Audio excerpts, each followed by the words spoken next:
Pacific oysters die every day because of something terrible known as ocean acidification. However, you can prevent these innocent oysters from dying by watching this video. This video will teach you how the oysters live and how biofuels will help them survive. In order to reproduce, generally during the summer, oysters release either eggs or sperm into the water to be drifted away, much like seeds are drifted away from a tree. From here, eggs that are fertilized grow to be larvae and grow a shell, entering the veliger larval stage.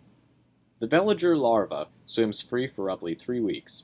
During this time, it becomes a petaveliger larva, after developing a foot. From here, the larva searches for a rock or surface to settle on, and upon finding this becomes known as a spat, which then grows into an oyster adult. From here, an undisturbed oyster can live anywhere up to 30 years.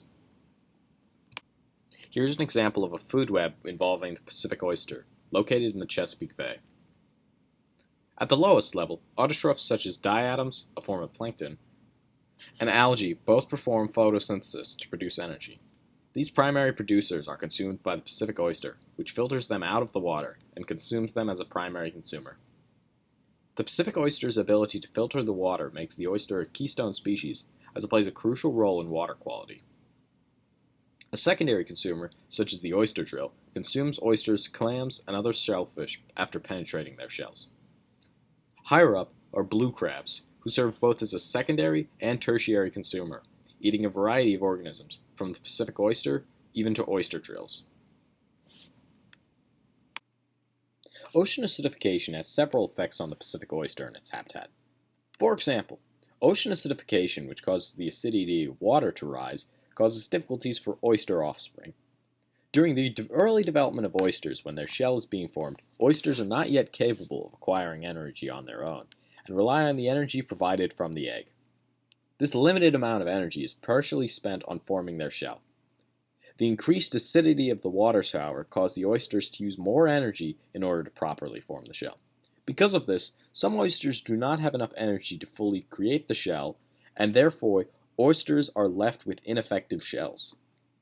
These defects in their shells make oysters far more vulnerable to predators, such as oyster drills and crabs, causing a drop in the population due to a lack of functioning defenses.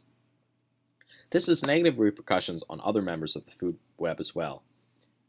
Firstly, this disproportional drop in oyster populations makes it more difficult for predators higher on the food chain to find food because there are less oysters to prey upon. Additionally, this means less energy is being transferred to higher levels on the chain. Furthermore, this lack of oysters is also very bad for the habitat it lives in, because without oysters, there are far less organisms to help filter and maintain the quality of water. These effects could continue to become a large problem over a long period of time if oysters continue to suffer the effects from ocean acidification, and could threaten the stability of the ecosystem through the elimination of the oyster, a keystone species. Habitat. The Pacific oyster's common habitat is in saltwater tidal and subtidal zones, where they attach themselves on rocks and other surfaces. They are able to live in a variety of temperatures and salinities. However, their ideal temperature range is approximately 45 to 70 degrees Fahrenheit, and they can live in anywhere between low to moderate salinities. In terms of distribution, the Pacific oyster can be seen in many places across the globe. While the oyster is native to East Asian countries such as China, Korea, and Japan, it has been established in a variety of coastlines across the world. This includes coasts such as the east and west U.S. coasts, the Gulf of Mexico, the lower end of South America, Australia, Africa, the British Channel, and more. The Pacific oyster has been introduced, however, to Scandinavian countries and other parts of South America, however, has not been established in those locations. Here is a diagram of the anatomy of the Pacific oyster. The water flow indicates how the water flows through the oyster, so the oyster gains nutrients that are found in the water. The interior of shell of Pacific oysters prevents them from being harmed from predators. Another important part of Pacific oysters are the gills. The gills are what takes in the water and extracts the oxygen from the water and lets go of the carbon dioxide. The labial palps are organs that find food within the water for the Pacific oyster to gain nutrients from. The rectum and anus excrete the water back into the ocean after all the nutrients have been gained from the water. Now you may be wondering, how does the oyster obtain nutrients? Well, what the Pacific oyster does is that the Pacific oyster filters in water through its gills to obtain nutrients. The Pacific oyster mainly feeds off of small plankton that is floating throughout the water, as well as some algae. What the, what the Pacific oyster uses to get these nutrients is called the labial palps, which helps them gain nutrients from these small organisms. Now you may be wondering, how can we save these poor oysters from this cruelty?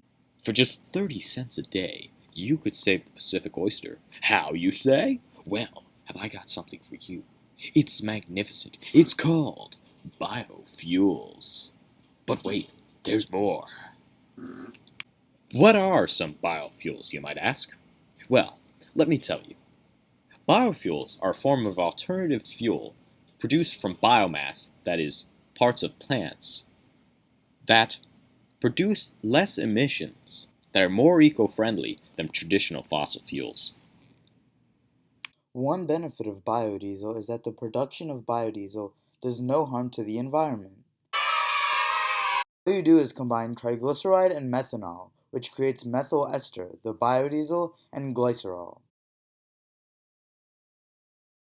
As seen with this formula, there is no hassle when creating the biodiesel. No CO2 or harmful gases for the environment are emitted, making them safe for our planet. A drawback for biofuels is that they take away a portion of the food supply for animals and humans. This could cause there to not be as much meat on the market and may cause the meat quality to be poor. Also, some people might not be able to afford vegetables and fruits because there aren't many in the market and there will be a high demand for them. But with the production of biofuels, there will be plenty of plants that will be in circulation for But with the production of biofuels, there will be plenty of plants that will prevent this from occurring. There are, however, some aspects of biodiesel that are quite harmful. One of these is that the combustion of biodiesel emits carbon dioxide. As you can see with this formula, when biodiesel undergoes combustion, two carbon dioxide molecules are emitted. This is a pretty negative impact for the environment, but it is still much better than gasoline, which emits a whopping 16 molecules of carbon dioxide. There are two major types of biofuels that are used today. The first is ethanol, which is a form of alcohol that can be burned for fuel. Ethanol is primarily used as an additive to gasoline, with about 10% of modern gasoline being made of ethanol. This is because ethanol produces less carbon dioxide than fossil fuels, and thus reduces carbon emissions overall. Ethanol can be produced by two different processes. However, the main one used is fermentation. In order to produce ethanol from fermentation, several steps are taken. First, biomass, or plant matter, such as corn husks, are taken and milled down. Afterwards, the milled down biomass is thrown into a vat of diluted acid under heat and pressure, which helps to break down the compounds in the biomass, such as cellulose and hemicellulose. Enzymes such as cellulase are then inserted into the mix, breaking down cellulose and other compounds into glucose, using the process of hydrolysis. The glucose is then fermented, which converts the sugars into ethanol. From here, the ethanol can now be used as fuel. There are several benefits that come with using ethanol as a fuel. Firstly, when burned as a fuel, ethanol produces far less carbon dioxide than traditional fossil fuels, which reduces emissions overall. Furthermore, ethanol can be used as an additive to regular fossil fuels such as gasoline to further this effect of reducing emissions. Despite this, however, there are drawbacks to the use of the fuel. Firstly, when burning ethanol, CO2 is emitted in the process. This means that ethanol does in fact have CO2 emissions, which can be harmful to the environment.